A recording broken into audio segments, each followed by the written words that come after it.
de la sístole y genera, y por eso se llaman vasos de conducción. ¿Okay?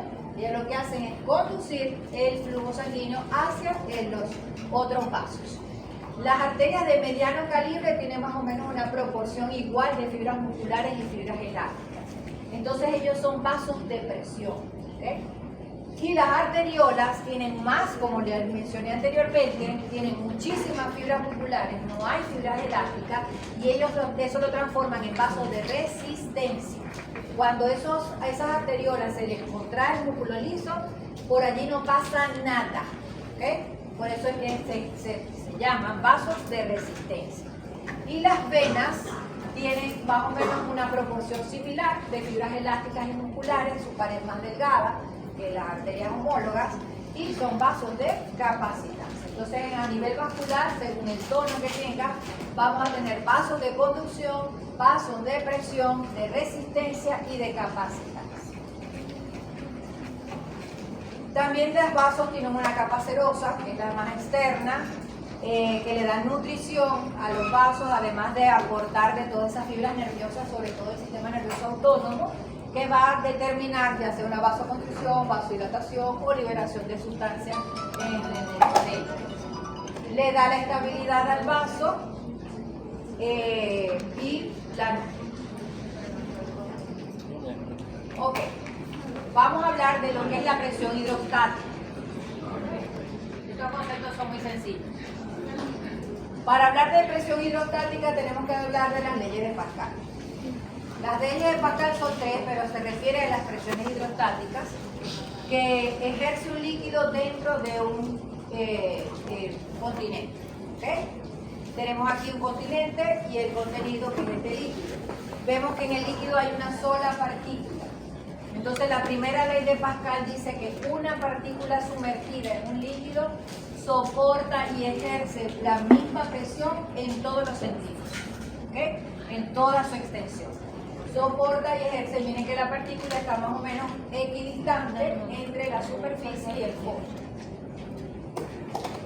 La segunda ley de Pascal. Vemos que ahora en el envase hay tres partículas las cuales están ubicadas a un mismo nivel. ¿Bien? Las tres van a soportar y a ejercer la misma presión en toda su extensión. De tal manera que la presión en A, en B y en C es la misma. Y luego tenemos la tercera ley de Pascal, que es más aplicable al ser humano. Tenemos dos partículas, la A está más alta y la B está más en la profundidad. La A va a soportar, ¿verdad? Tiene una columna hidrostática por encima de ella más corta. En cambio la B soporta mayor cantidad de líquido por encima. Entonces la presión de la A es menor que la presión que soporta la B. Entonces, las diferencias de posición en ambas partículas hacen que las presiones sean diferentes. Es decir, cada partícula soporta y cada partícula ejerce diferentes presiones en toda su extensión. Y de allí entonces se habla de lo que es la presión hidrostática, que es la presión que ejerce el líquido, ¿okay? En las paredes del vaso. Vamos a ver entonces, aquí tenemos dos personas, una niña de pie y otra persona acostada. ¿Cómo estará la presión hidrostática en la persona de pie?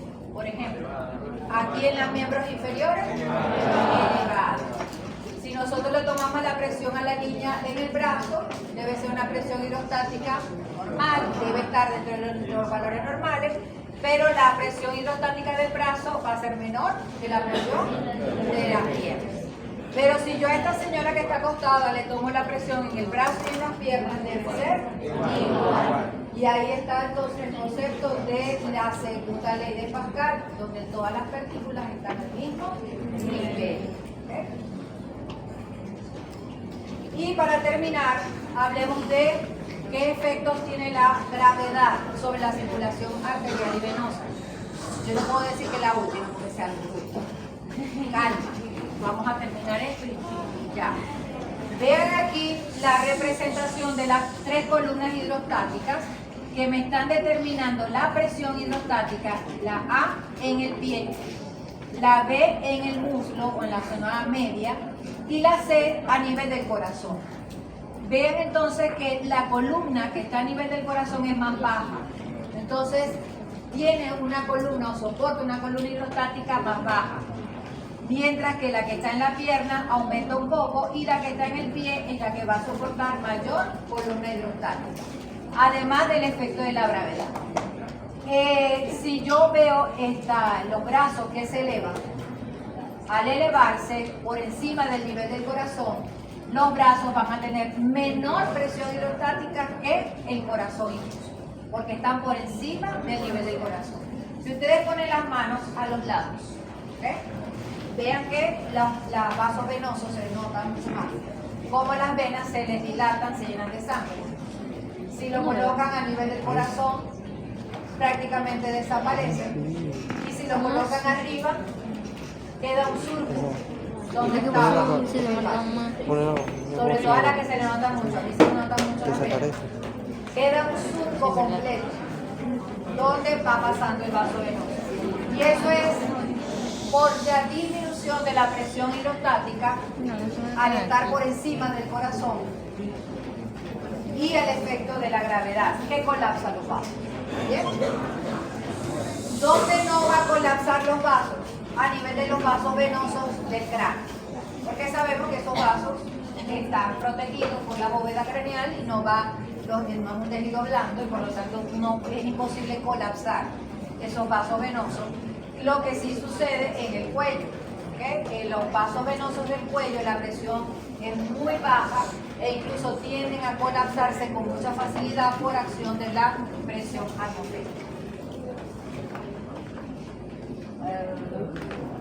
Bueno, esto vamos a dejarlo para la clase que viene porque tiene mucha relación con lo que sigue.